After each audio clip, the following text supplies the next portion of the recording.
اچھا ڈاکٹر صاحب، 21ویں صدی پر آتے ہیں تو 21ویں صدی میں مختلف رجحانات، ہمارے ادبی رجحانات جو ہیں وہ سامنے آ رہے ہیں، اور خصوصاً ہمارے سوشل میڈیا پر اگر ہم شاعری کے حوالے سے بات کرتے ہیں تو ابھی سوشل میڈیا پر جو ایک ریپریزنٹیشن ہمیں نظر آتی ہے شاعری کی، آپ کیا سمجھتے ہیں کہ وہ شاعری معیاری ادب گردانے جانے کے لائق ہے؟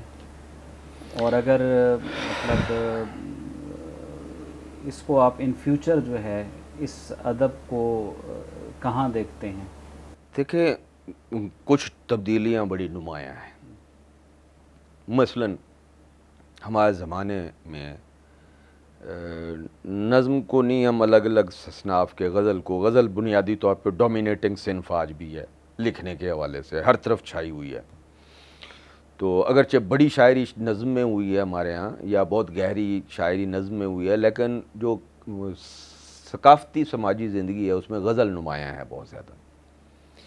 تو مجھے یہ فیل ہوتا ہے کہ جو ہمارے زمانے کا غزل کا مصرع ہے وہ زیادہ شارپ اور زیادہ بیوٹیفائیڈ اور زیادہ کریٹیو ہو گیا ہے ماضی کی نسبت۔ مثلا آپ میر جیسے عظیم شاعر کے ہاں بھی بڑے ٹوٹے پھوٹے مصرے بھی آپ کو مل جاتے ہیں، تاکید لفظی جس میں بہت زیادہ ہو، جیسے ہے سے شروع ہو کے تو ہیں اور بھی دنیا میں سخنور بہت اچھے۔ تو وہ ہمارے ہاں یہ نثر کے زیادہ قریب چلا گیا ہے۔ جو اچھا جو مصرع ہے وہ بڑا نثر کے قریب، بڑا بنا ہوا سنورا ہوا شارپ اور بڑا خوبصورت۔ اور ہمارے ہاں استعارے کا استعمال ہمارے مصرے میں زیادہ ہوا ہے، صنعت امیجری، صنعت تضاد سے بہت زیادہ کام لیا گیا ہے، اور اس سے نئے نئے امکانات بھی باہر آئے ہیں۔ لیکن اس کے باوجود ڈیپتھ نہیں پیدا ہوئی۔ ڈیپتھ پیدا نہ ہونے کی وجہ مجھے جو لگتی ہے وہ وہی ہے کہ ہمارے ہاں جو ظاہری زندگی ہے جو سب کو نظر آتی ہے، میں یہ کہتا ہوں کہ میر کی شاعری ہو یا منٹو کا افسانہ ہو، جب ہم پڑھیں تو ہمیں کچھ ایسا دے وہ جو ہمارے پاس پہلے نہیں تھا۔ یہ شاعری جو ہے بنیادی طور پر حیات و کائنات کی دریافت کنندہ ہوتی ہے، شاعری بھی اور ادب بھی۔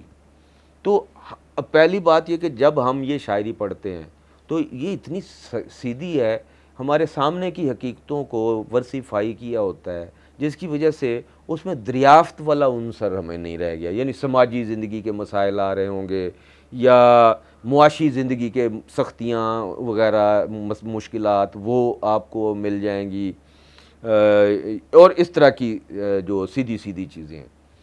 جو زندگی کا رس ہے، یعنی یہ اس دور کا انسان کیسا سطحی ہے، یہ سطحی کن وجوہات سے ہوا ہے، کیا چیزیں لیکنگ ہیں اس میں، کس نے اس کو نا انسان بنایا ہے۔ اب دیکھیں، ایک نظم ہم پڑھ لیتے ہیں راشد کی تعارف، اجل ان سے مل کے یہ سادہ دل، نہ اہل صلاۃ اور نہ اہل کتاب، نہ اہل ادب اور نہ اہل حساب، نہ اہل خلا اور نہ اہل زمین، نہ اہل مشین، فقط بے یقین۔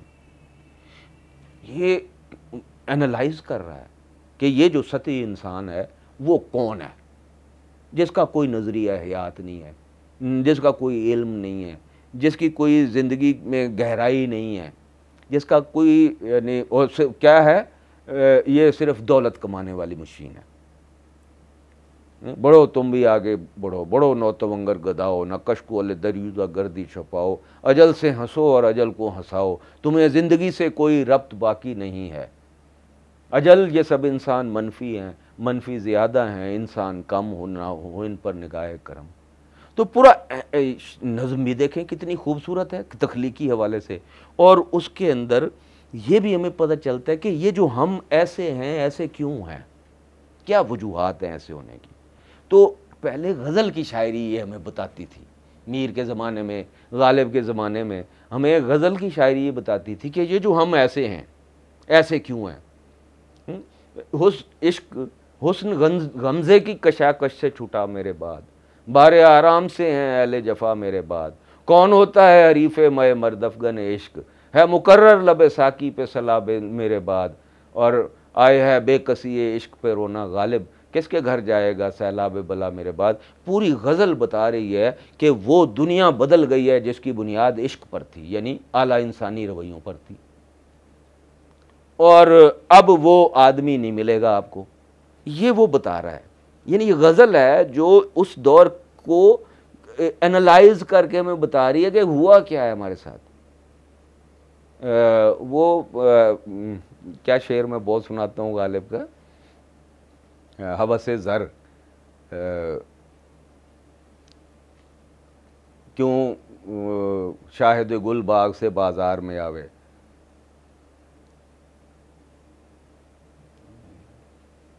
تو یہ وہ شعر پڑھیں، میں تو حیران ہوتا ہوں، غارت گر ناموس نہ ہو گر ہوس زر کیوں شاہد گل باغ سے بازار میں آوے۔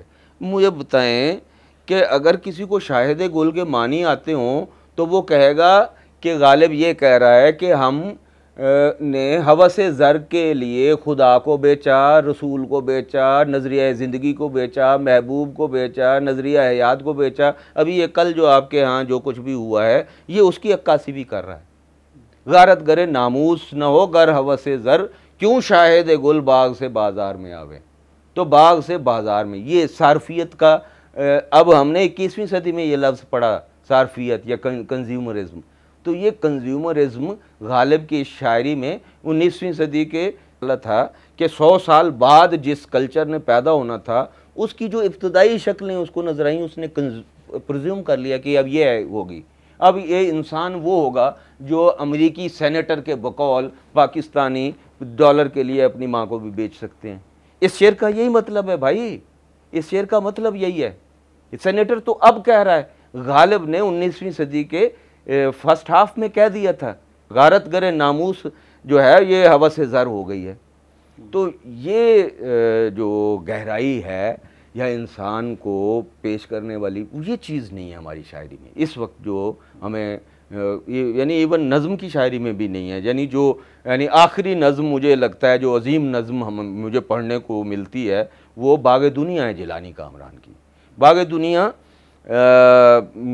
لکھنے سے پہلے، اور باغ دنیا کا جو پریفیس میں کہوں گا وہ ابلیس کی مجلس شورا ہے، تو ابلیس کی مجلس شورا کو سمجھیں کہ اس نے انقلاب ایران کو پس منظر میں رکھ کے ایک پوری کتاب جتنی نظم تیار کر دی، جس میں اس وقت ہم جو زندگی گزار رہے ہیں ساری کی ساری امریکہ اور اس کے اتحادی اور ان کی تباہ کاریاں اور غضبناکیاں اور ہم کیوں ایسے ہیں۔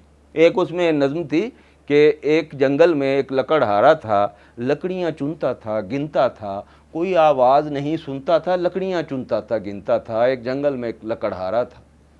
اب سوچیں، میں نے سوچا تو مجھے ایک بینک میں بیٹھ کے ڈالر گنتا ہوا، پیسے گنتا ہوا آدمی یہی لکڑیاں گن رہے ہیں، ہم ساری زندگی از اول تا آخر ہم یہی لکڑیاں چنتے گنتے کچھ نہیں سنتے، نہ ہم خدا سنتے ہیں، نہ ہم رسول سنتے ہیں، نہ ہم محبت سنتے ہیں، نہ ہم ماں باپ سنتے ہیں، نہ ہم بچے سنتے ہیں، ہم کچھ نہیں سنتے، ہم بس یہی لکڑیاں چنتے ہیں گنتے ہیں، کوئی آواز نہیں سنتے۔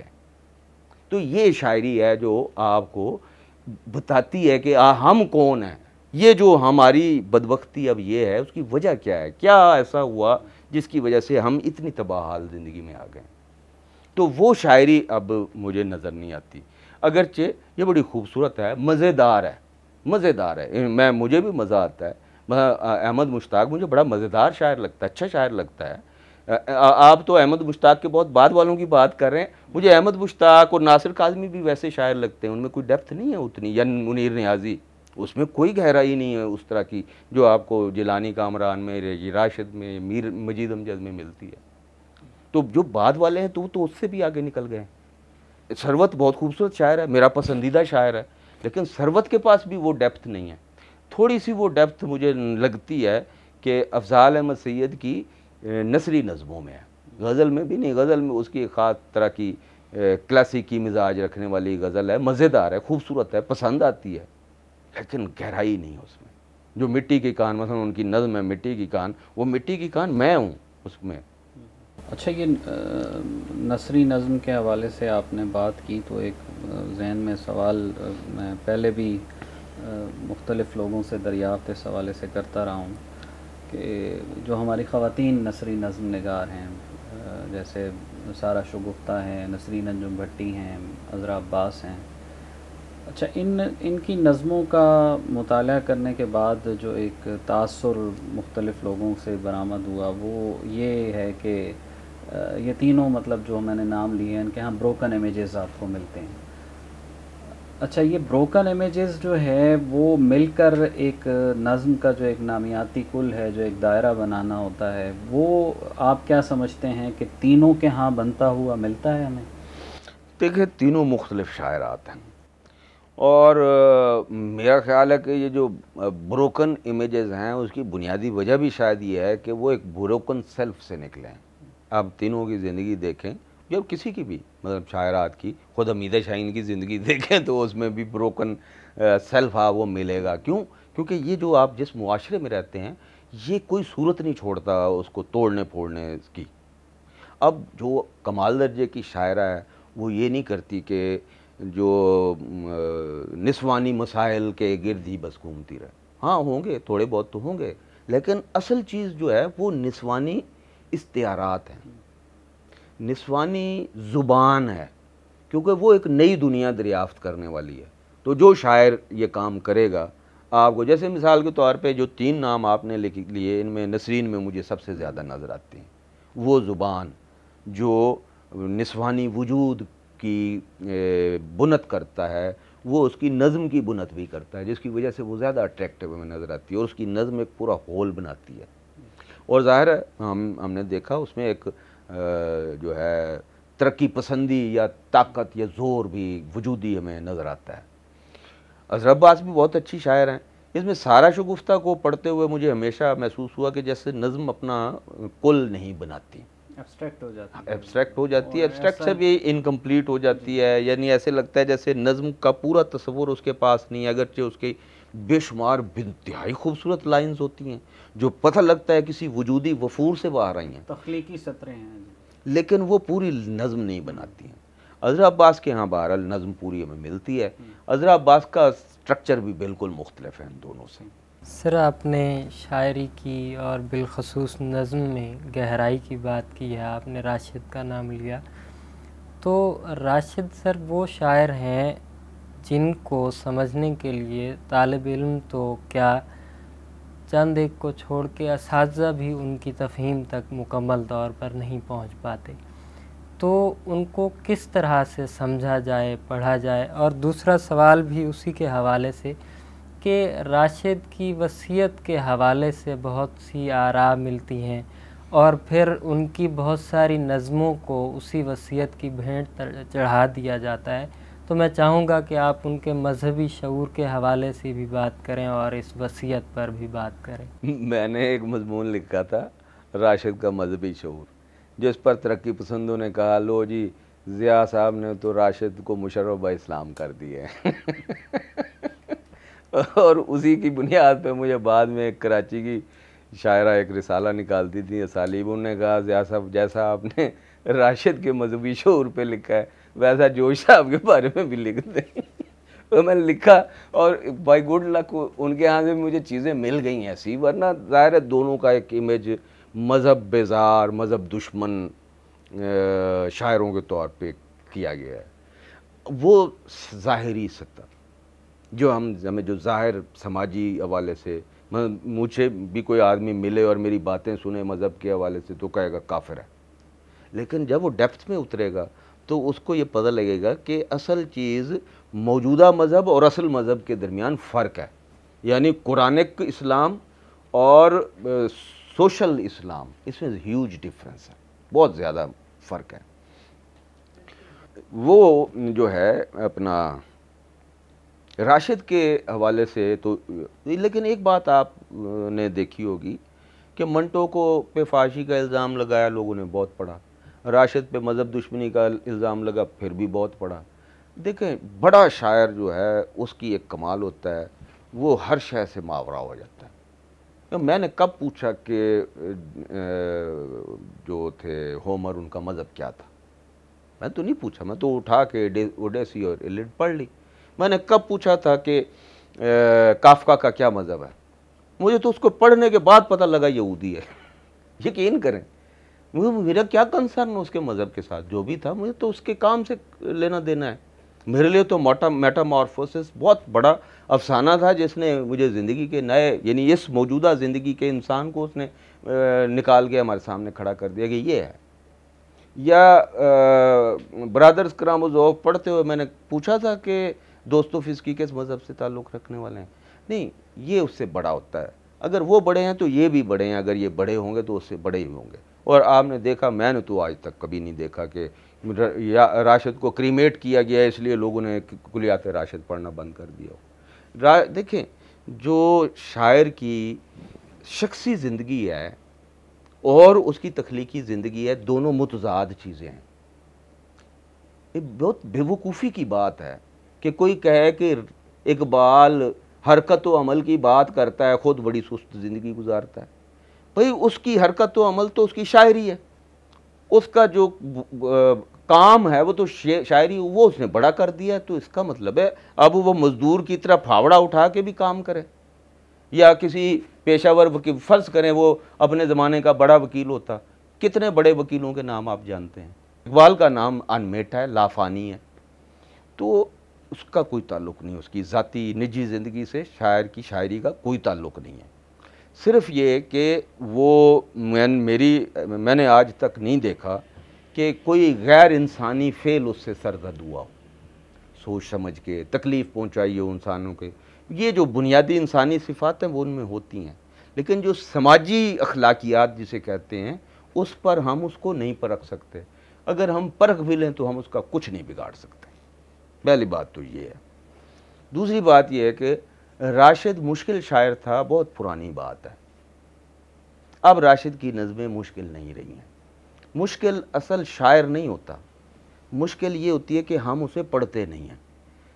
اب ہمارے لیے مشکل ہے آخری زمانے کا مجید امجد, میرا جی, کیونکہ ہم نے ان کو نہیں پڑھا. راشد کی گماں کا ممکن مشکل ہے کچھ آدھی پونی, اس کی حسن کوز اگر مشکل نہیں ہے, اس کی سفر نامہ مشکل نہیں ہے, اور کئی نظمیں ہیں جو بالکل مشکل نہیں ہیں. اب آپ کہیں کہ یہ عام آدمی کے لیے بھی آسان ہو, تو کوئی شاعر بڑا عام آدمی کے لیے آسان نہیں ہوتا. ہر عظیم شاعر تربیت یافتہ کاری کے لیے آسان ہوتا ہے, اس کو سمجھ آتا ہے, اس کو مزہ دیتا ہے. بڑے ادب سے لطف اندوز ہونے کے لیے محنت مشقت کرنی پڑتی ہے. جو محنت مشقت نہیں کرتا, بڑا ادب اس کے لیے ہے ہی نہیں. لینن نے یہ کہا تھا کہ یہ جو مزدور کا ادب, کسان کا ادب, بڑی گمراہ کن اصطلاحیں. کہنے لگے ادب کا کام نہیں ہے کہ وہ مزدور اور کسان کی ذہنی سطح تک نیچے اترے, بلکہ ادب کا کام یہ ہے کہ وہ ان کو اٹھا کے اپنے برابر لے آئے. یہ لینن جیسے مارکسسٹ نے, کمیونسٹ نے کہا تھا. ہم یہ کہتے ہیں کہ لٹریچر جو ہے عظیم ادب ایک عظیم انسانی ورثہ ہے, جس پر صرف اس کا حق ہے جو اس کے لیے محنت کرے گا, جو اس کو, اور اس کی محنت کیا ہے؟ پڑھنا. کوئی محنت اور نہیں ہے. جیسے راشد کی نظم کو ایک ردم میں پڑھنا چاہیے, اس کو پڑھیں, یہی کافی ہے بس. آپ پڑھتے رہیں گے, وہی آپ کو, کوئی نقاد آپ کو کوئی نہیں بتا سکتا راشد کے بارے میں. سب بیکار کی باتیں ہیں. اصل معنی نظم آپ کو بتائے گی, قاری کو, جب اسے بار بار پڑھیں گے, بار بار پڑھیں گے. آپ نظم کو جتنی بار پڑھیں گے وہ اتنی بار آپ کو نئی باتیں بتائے گی اپنے بارے میں. ڈاکٹر صاحب, ویسے تو دل تو چاہ رہا ہے کہ یہ گفتگو چلتی رہے, لیکن وقت کی قلت کے باعث آخر میں بس ایک مختصر سا سوال کرنا چاہوں گا کہ زندگی میں بہت ساری حسرتیں ہوتی ہیں, بہت ساری ایسی چیزیں ہوتی ہیں جو انسان پوری کرنا چاہتا ہے. تو آپ کی کوئی ایسی حسرت, کوئی ایسی خواہش جسے پورا نہ کر سکنے کا آپ کو کل کی افسوس رہا ہو؟ بطور تخلیق کار میں پوچھ رہا ہوں. اگر ویسے میری حسرت نہیں ہے, وہ خواہش ہے, کیونکہ جب تک میں زندہ ہوں وہ خواہش ہے, میرے مرنے کے بعد وہ حسرت بنے گی میری. کیونکہ میں یہ سمجھتا ہوں کہ ہمارے زمانے میں جو بڑا تخلیقی اظہار ہے ناول میں, میں نے ہزاروں ناول پڑھے, ہزار ہا پڑھے ہیں, عظیم ناول, چھوٹے موٹے ناول اب میں پڑھ بھی لیتا ہوں, لیکن وہ میں ان کو پڑھنا نہیں سمجھتا. تو میں یہ سوچتا ہوں کہ کوئی آدمی اگر ایک بڑا ناول لکھتا ہے تو وہ لافانی ہو جاتا ہے. جیسے مخائل شول و خوف کا ایک ہی ناول لکھے تو اور بھی، لیکن ایک ہی ناول اس کا ہے جس کی بنیاد پر وہ آج بھی زندہ ہے، and quiet flows the Don. تو ایسا کوئی ناول اگر میں بھی لکھ سکتا، کیونکہ مجھے یہ پتہ ہے کہ جو کام میں نے اب تک کیا ہے یہ میری مستقبل کی زندگی کی ضمانت نہیں ہے.